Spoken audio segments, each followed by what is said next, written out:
At my mom's funeral last week, my uncle walked up to the podium, looked straight at me and said into the microphone, "Some children fail their parents. Others become the reason they die disappointed." Everyone stared at me while he shook his head like I was a disgrace. My uncle Carl has always hated me. My mom raised me alone after my dad left, and when her health declined, I moved back home to take care of her. Carl never visited her once. Not during chemo, not during hospice, not even a phone call. But the second she passed, he suddenly became the grieving brother. He criticized everything I did, the funeral arrangements, the obituary, even the flowers. But nothing compared to that speech. I froze in my seat. Guests whispered. My cousins looked embarrassed. My mom's best friend put her hand on my shoulder like she wanted to shield me from the whole room. After the burial, Carl doubled down. He cornered me in the parking lot. "You let her rot in that house. If you weren't so selfish, maybe she'd still be alive." I couldn't speak. I'd spent the last 2 years bathing her, feeding her, sleeping on a mattress beside her hospital bed.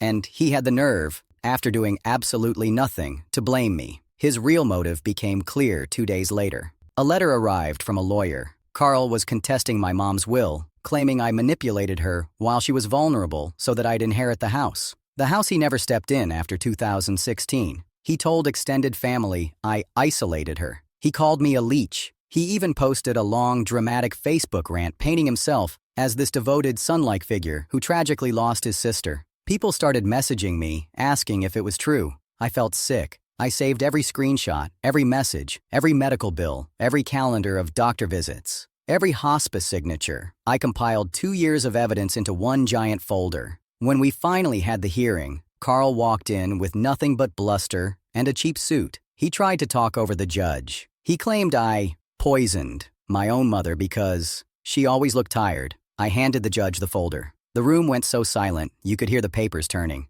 Photos of me and Mom. Notes from nurses praising my care. Texts showing Carl ignoring emergency calls. Doctor confirmations that her cancer was terminal, and no level of care could have changed that. Carl's face went pale like he'd seen a ghost. The judge shut him down fast. The will stood exactly as written. The house stayed with me. But the best moment happened when the judge leaned forward and said, "Mr. Carlton, from the evidence provided, it seems the only person who neglected the deceased was you." My cousin stopped talking to him. His Facebook rant backfired and people called him out publicly. He deleted his account the same night. Now I live in my mom's house, peacefully. I'm fixing it up the way she always wanted. And for the first time in months, I can sit in her old garden chair, breathe, and feel proud of the care I gave her. Carl hasn't spoken to me since the hearing. And honestly, that silence is the justice I didn't know I needed.